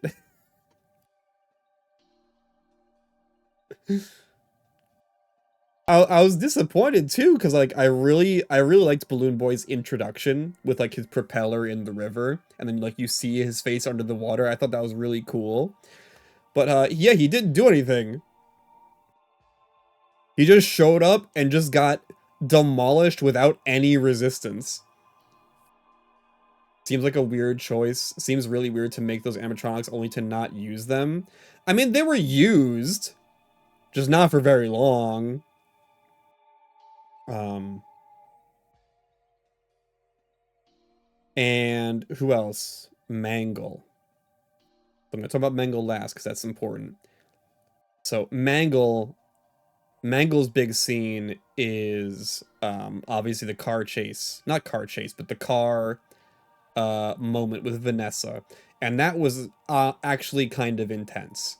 Like, especially in a theater with like a really good sound system, the entire Mangle sequence in the car was really nice. Um,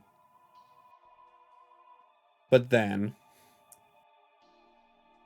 Smile looks around. This is a big spoiler, guys. You guys need to, if you guys don't want to know this, we are FNAF. Five Nights at Freddy's 2, I shit you not, has an Avengers Endgame on your left moment. I shit you not. And it fucking ruled, but also at the same time, Bonnie? FNAF 1 Bonnie. Bro. Fucking mops Mangle. I was genuinely upset to see that happen. Bro, Mangle stood no chance. And it's just like, bro, seriously? That's Mangle, dude? You gonna do that to Mangle? Oh my god, and everyone else, bro. Okay, so what happens is Bonnie power scalers popping up. So what happens is a the toys, the ending of the movie is the toys and Michael Afton confronting Vanessa, Mike, and Abby in their home, in Mike's home. And, all hope seems lost. Mike is like, take care of them, crush their bones. I like that line. He said, like, crush their bones or something as he's walking out. And then you hear, or, you don't hear that, but you hear something happen. And fucking what happened first? What was the first thing that happened? Did Freddy rip off Toy Freddy's entire torso? Something to that effect happened. And then, no, Foxy, I think Foxy might have, like, grabbed Toy Bonnie by the neck and pulled him through the window. I think that might have been the first one. And then Freddy rips off Toy Freddy's torso. Fucking Chica decapitates Toy Chica. And then, of course, Bonnie mops Mangle. Ridiculous. And then after that happens, the FNAF 1 animatronics start powering down because they can't continue to live outside of the restaurant. They start to malfunction and break. And what happens is the ghost children are like, now is time to move on. We've done what we can. And the kid that was Golden Freddy, before he goes, says to Mike, I won't be able to hold him much longer. And Mike's like, what the fuck are you talking about? And then he disappears. It's like, ooh. So yeah, that was a funny moment. I liked it. Chills, bro, chills. It was a funny moment. I liked it. I like the cheesy stuff. I like the FNAF 1 animatronics being cheesy little goobers. I think that works for them. That's what I liked about them in the books. I liked in the books that they were just like these like cheesy little goobers that tried to save the children. I liked it. We Are FNAF, very funny. It is definitely like gonna go down as like the iconic scene, just like how the fort building scene in the FNAF movie, the first FNAF movie.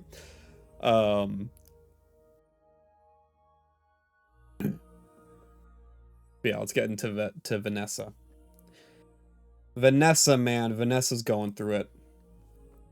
Elizabeth Lail's performance as Vanessa was kind of not the saving grace of the first movie, but probably my favorite part of the first movie was Elizabeth Lail's performance of Vanessa. She brought just like such like an energetic, charismatic atmosphere to the movie that was severely lacking with Josh Hutcherson's sad boy performance. She brought a lot of life to the film. However, in this movie, the facade is gone. Obviously she doesn't need to keep up the facade anymore. Her father is dead. She doesn't need to be, little Afton anymore. And now everything is coming crashing down for her.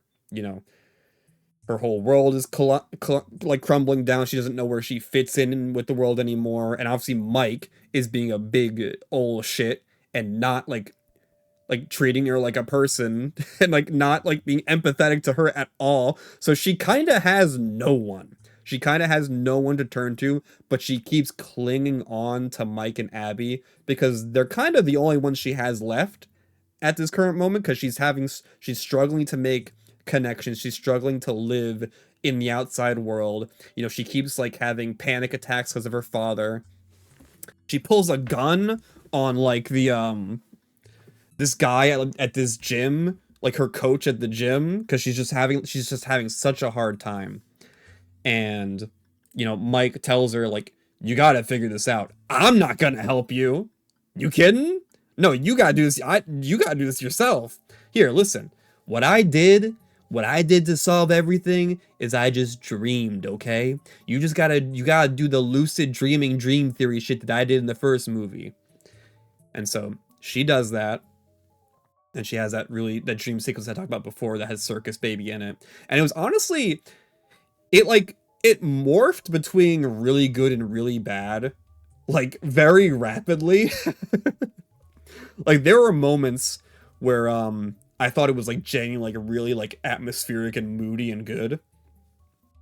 And then there were other moments where it oddly enough reminded me of the ending of Weapons. If you've seen Weapons, I wonder if anyone else has seen Weapons and also seen FNAF 2, I wonder if you're also got that feeling. That entire dream sequence of Vanessa reminded me so much of Weapons. The ending specifically, in which I did not like that ending of Weapons initially. I do like it now, so I'm wondering how I'll feel about this movie later on like repeat watchings.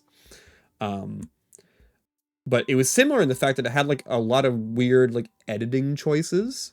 Like there's a moment in Weapons where a character is confronting a threat, and you know it's a front facing shot of the character, and then the threat starts running at them, and then it hard cuts to like the character turned away from the camera running away.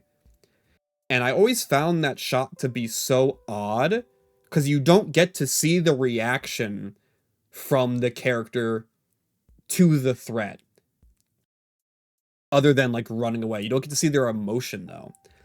And the same thing happens in this movie where like Vanessa is in the dream facing down her father and she's like, I'm not scared of you anymore. I don't need you anymore. And he's like down the hallway in shadows. And then he just starts walking towards her. And then it hard cuts to a shot of her just booking it down the stairs. I was like, Vanessa, come on. Take out your gun. And then she did. And then she shot him and it was great. Um, But yeah, Vanessa's going through a whole lot and no one's really helping her. She gets beat up so much in this movie. Fucking Charlotte ties her up, puts her in a locker. Mike is being super mean to her. She gets like almost killed by Mangle multiple times. She's helping all these people with the toys because obviously like the toys are invading people's homes and like trying to kill the parents and all the adults because Charlotte's super mad at parents. And Vanessa's running around, doing all this stuff, being like, oh my god, I have to save Abby. Abby's in trouble. I gotta go save Abby. And then, you know, at the very end of the movie, Michael confronts her, because obviously they're siblings. Sibling reveal, big sibling reveal. They don't reveal he's Michael Afton until the end of the movie. Like, they leave it ambiguous until then. And so, Michael and Vanessa are talking, and, you know, Michael's like, we're his children. We need to carry on the legacy. Our name means something. We have to be an Afton.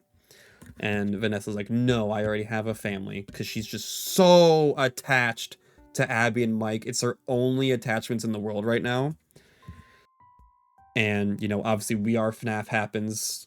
Praise be classic animatronics. Rip, have fun in heaven. And then, you know, it all wraps up. Michael gets fucking duffed by Jeremy, my goat. Please give him an actual name in the next movie and like a bigger role, please, because he's so fun. So Michael, I'm guessing, is going to be in big trouble the next one, or just like be in jail and we never see from him again. And then, you know, Michael and Abby are leaving and Vanessa is following after them. And not Michael, Mike. And Mike turns around and says, don't come with us. And Vanessa's like, what? And Mike's like, I can't trust you anymore. Because obviously Mike is having issues. Mike is having major issues. He does not like that she's still like having these issues with Vanessa, and Vanessa has not been upfront with him about her past. Like Mike had to find out about Charlotte through Henry. I didn't even fucking mention Henry. Henry's in this movie. He shows up for a bit and then he goes away. He comes in, he delivers the lore, and then he goes away.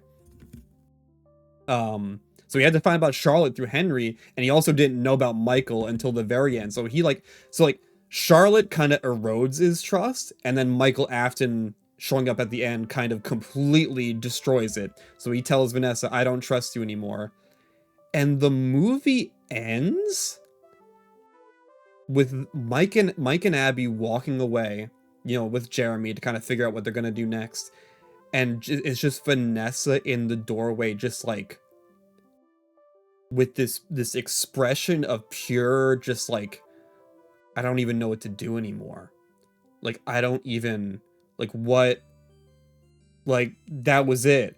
That was my, like, she thinks, like, this family, this Mike and Abby, like, I couldn't, like, this was my one chance to, like, have, like, a life, and they're walking away from me. And it was a really, like, I think if it ended there with, like, a long shot, that would have been really powerful. But obviously they have to set up Fnaf 3, so it actually ends with the marionette noticing Vanessa in the doorway by herself and says, "It's time! Time to do another possession!" And jumps into Vanessa's body, and now Vanessa is possessed. Which, if you're a FNAF fan, Vanessa being possessed, what does that mean? Ooh! Are they gonna do it? Are we getting our, are we gonna get Vanny? Are we gonna get, like, Vanny Good Edition? I hope so. I hope they do it. Dude, could you imagine FNAF 3 has Vanny and Springtrap? Oh my god. Dude, imagine the confrontation. Oh my god, imagine the confrontation with Vanny and Springtrap. Because obviously Charlotte's pissed. Obviously Charlotte's gonna want to kick Springtrap's ass. Dude, imagine the showdown. Oh my god. But yeah, that was Vanessa. Alright. Credits! So the credits happen. Obviously, I talked about how the FNAF 2 song plays. Please, for the love of God, do not play Die in a Fire at the end of the FNAF 3 movie. Literally, please just do Salvaged. Please. Or just do an original song. I don't care. Just don't do Die in a Fire. Hope you get shot and expire. Fuck. Alright. The credits were happening. Post-credit scene. I loved this scene. Dude, the post-credit scene was genuinely, I think, legitimately, the post-credit scene for this movie is my favorite scene out of the entire two movies. And it might be one of, like, my favorite moments in the entire franchise. First off, you got 3 actors from, well, not actors. They are actors, but in the movie, they're not actors. You got 3 people from a haunted amusement attraction. And they're breaking into, Freddy Fazbear's Piece, and they're like, "Hey guys, we gotta grab as much stuff as we can. They're tearing this place down tomorrow. We gotta grab as much stuff as we can for the haunted attraction." And one of the guys calls him and say, "Hey, I found like a room back here." And the other guys pull up, and it's this really awesome, like, POV shot of like the 3 guys leaning over and be like, "What is that?" And the one guy in front is like, "I think I found one. A real one." Ooh!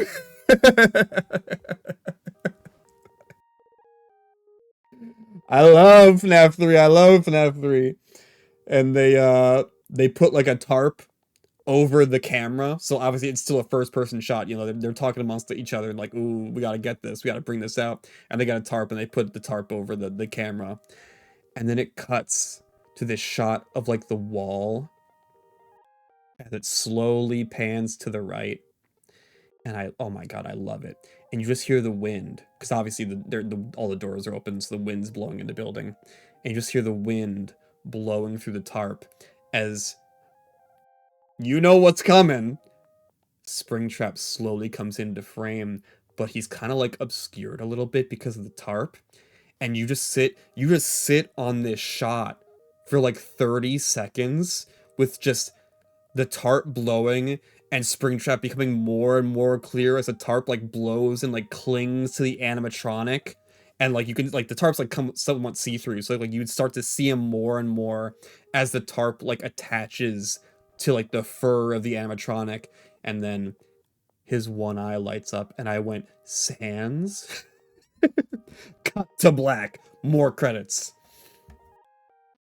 What a shot. I loved that shot. Genuinely one of my favorite moments in the franchise.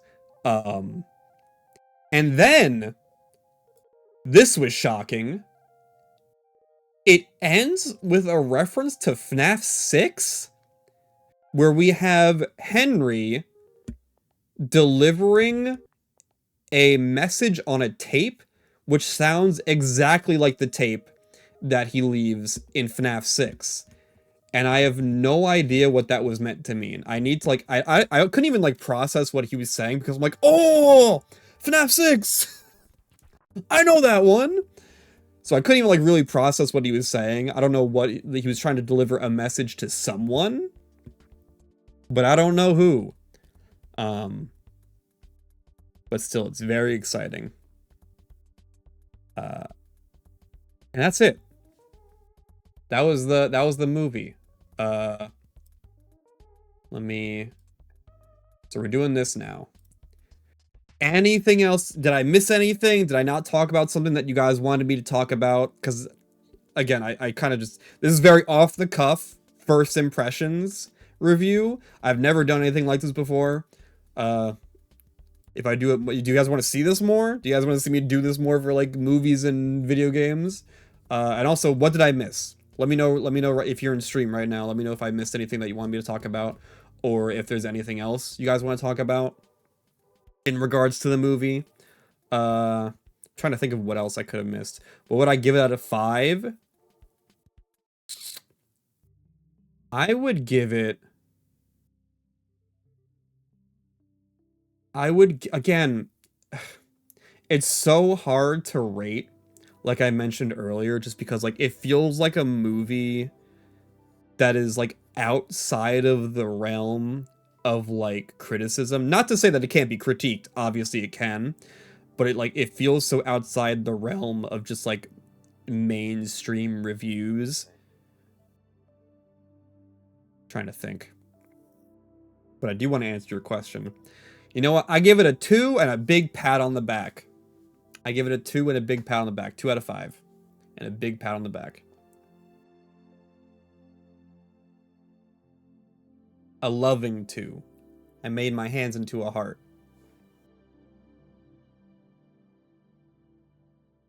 I didn't talk about the teacher. Speaking of hammy performances, the teacher, man. What was his problem? Everyone had problems in this movie. This was a much sadder movie than the first one, just to watch, because everyone was, like, going through it. And, like, no one wanted to listen to each other. No one wanted to talk to each other. Everyone was just angry and mad and upset the whole time. Trying to think of what else.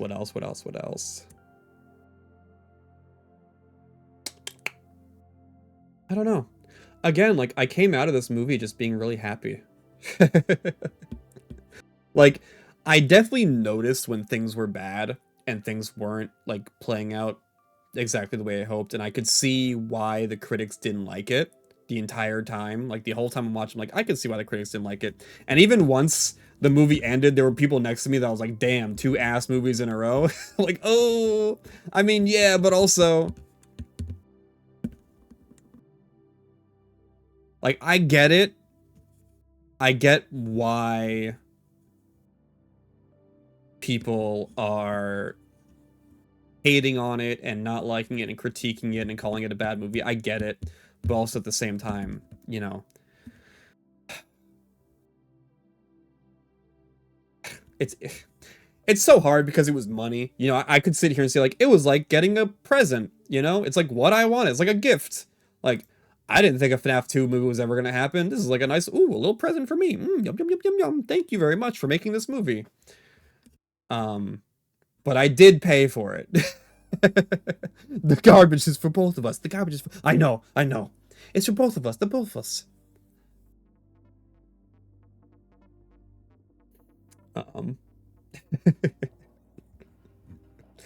Yeah. Yeah, I liked it a lot. I'm really happy with it. I'm very excited. I'm just like, I'm excited to see where it goes. Like, genuinely, like, with the way the characters changed in this movie and how they deviated and evolved and all the other words for change. Um, the way they did in this movie just gets me so excited for what they could do next.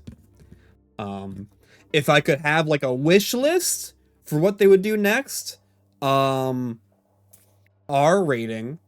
You're doing Springtrap. There's going to be a corpse in that animatronic the entire time. R rating, please. Um, Less jump scares. You don't need that many jump scares. I would genuinely rather you stick to like a moody atmosphere than be overly jump scary. That's not to say like tone down on like the fun stuff, but you know, just stop with the jump scares. um I would like to see more cameos. I don't know. It's weird to do like a cameo like wish list because like you don't know who's up for what. Like I would be like, I would like to see Andy Matronic be in the movie. I think she's been a big member of the community for a long time, and it feels weird that she's just like not in there. Obviously, if she doesn't want to do that, fair. But I feel like she might. I have no idea. I don't want to speak for her. But I would like to see her in the movie as like a cameo. I think she'd be like a fun like Fazbear employee or like I think she's done haunted houses before. Like she's been like a monster in a haunted house before. So maybe it'd be cool to see her like be in Fazbear Frights as like a Fazbear Frights employee. That'd be cool.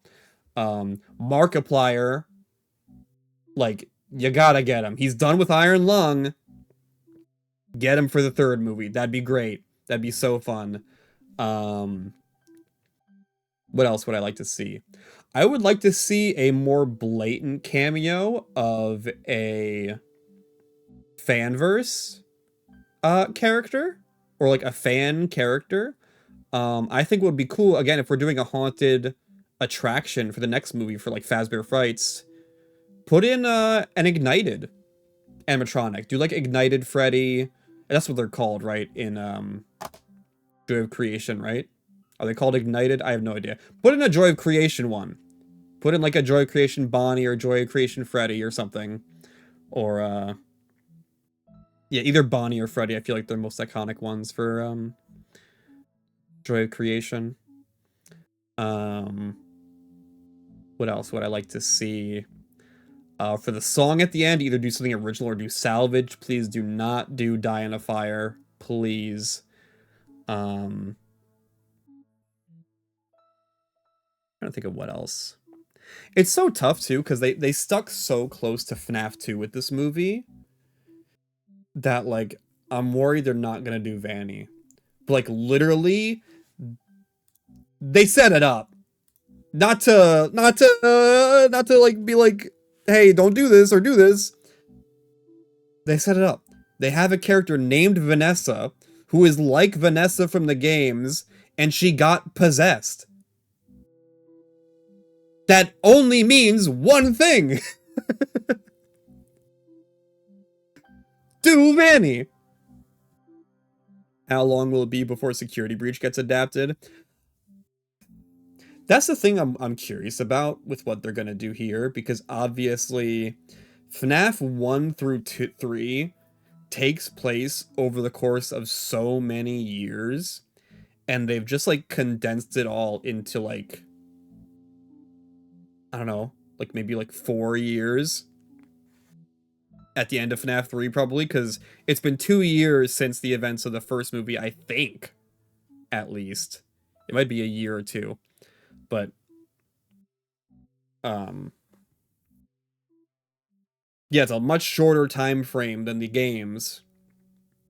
And as we know, Security Breach takes place way in the future, like 100 years or something. So how would they even do that? Um, I mean, I don't know. Again, because after FNAF 3, FNAF 3 feels like a nice, tight group of games that are like all strung together narratively. Whereas after that, it gets a lot more scattershot. Like FNAF 1 to 3 feels like this very tight-knit group of games narratively.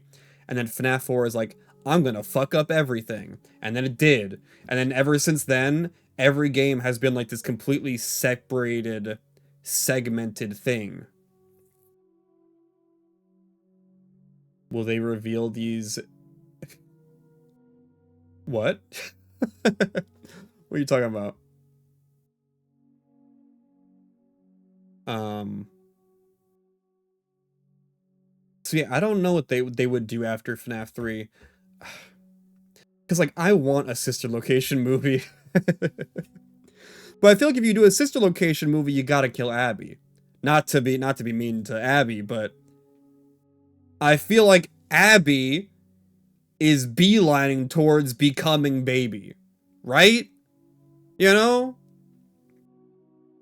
That just makes sense in my head that Abby becomes Baby.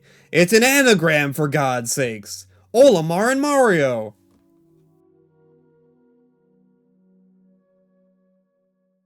All the films were films in the filmverse made by a rogue indie filmmaker? Yo. We go fucking meta. Josh Hutcherson was the director. Oh my god. That would be crazy.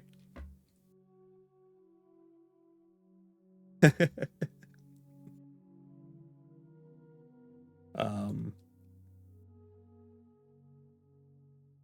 yeah, I don't know what they would do past FNAF 3 or how they would do it, because like my idea is that you just do new characters.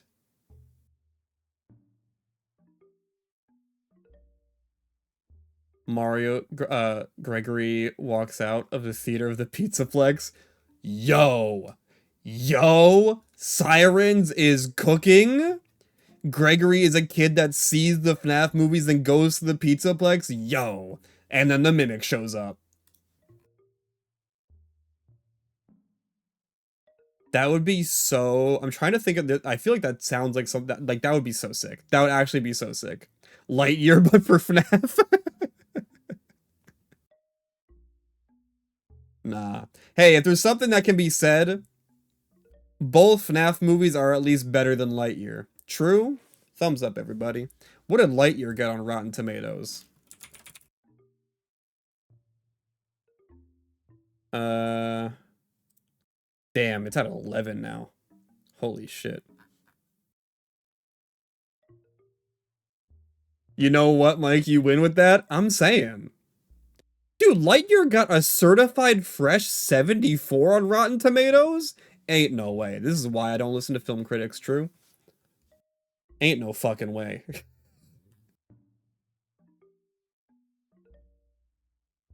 Film critics be like, I would rather watch a boring movie than a bad movie.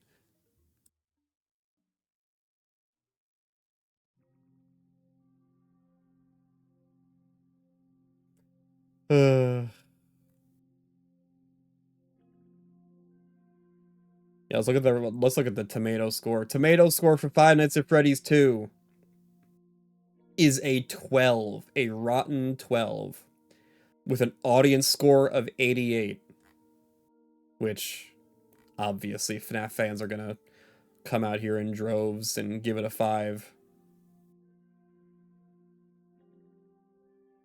But let's see. Let's read some Rotten Tomatoes synopsises. Its sole imperative appears to be boring its audience to death. Damn. Scathing. Viewers who aren't thrilled by recognizing new characters from an old game and who expect more from a movie than a handful of PG-13 jump scares are advised to spend their night elsewhere. Damn. Scathing. By favoring the character reveals over basic plotting, FNAF 2 becomes another fan-servicey mess for the but it did well at the box office heap. Damn, they're pissed!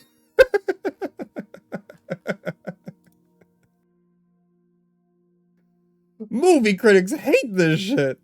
They are so mad.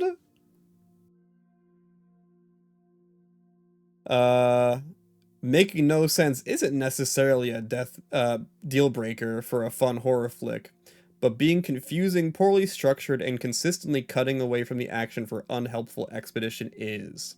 Gave it a 2 out of 5 though. It's not a 1. Let's see.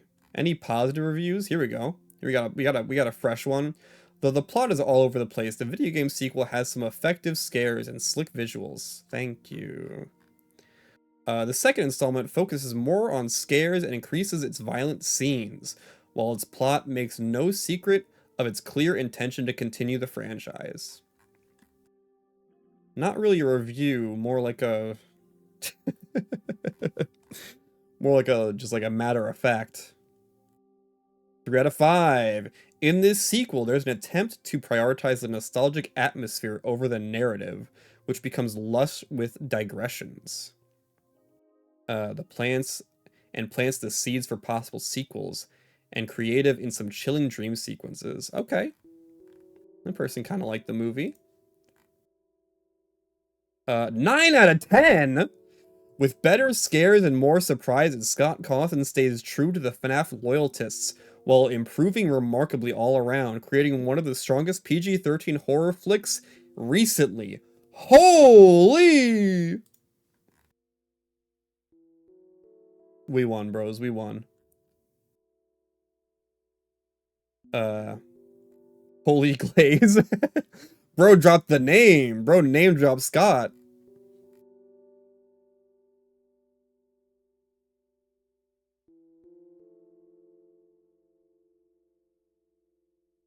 Well, the first movie left fans satisfied with the bare minimum, and non-fans bewildered with boredom. The second installment will likely leave fans even happier and non-fans satisfied with a solidly entertaining robot slasher.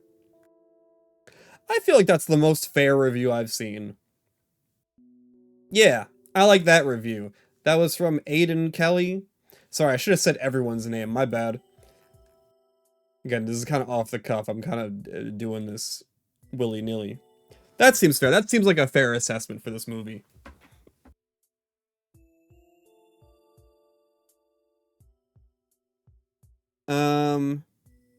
But damn, most people really did not like this.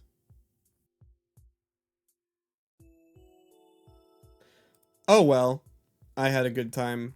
Did you have a good time? Did you have a good time talking about it, everybody? I hope you did. I'm gonna go now. Thanks for watching. Oh shit, Digital Circus episode 7 trailer. It was fun to hear. Thanks. Sunday. Wait, the YouTubers don't need to hear this. Goodbye, YouTube. Thanks for. If you guys want more of this, I don't know, leave a comment or something. Is that what you do on YouTube? You leave a comment, ask for more. If you guys want more like discussion, review style things. Do you guys want more Twitch viewers? You guys want me to do a spoiler recap for the new Digital Circus episode? Can't wait for that DLC revealed at the Game Awards. What DLC? What are you talking about?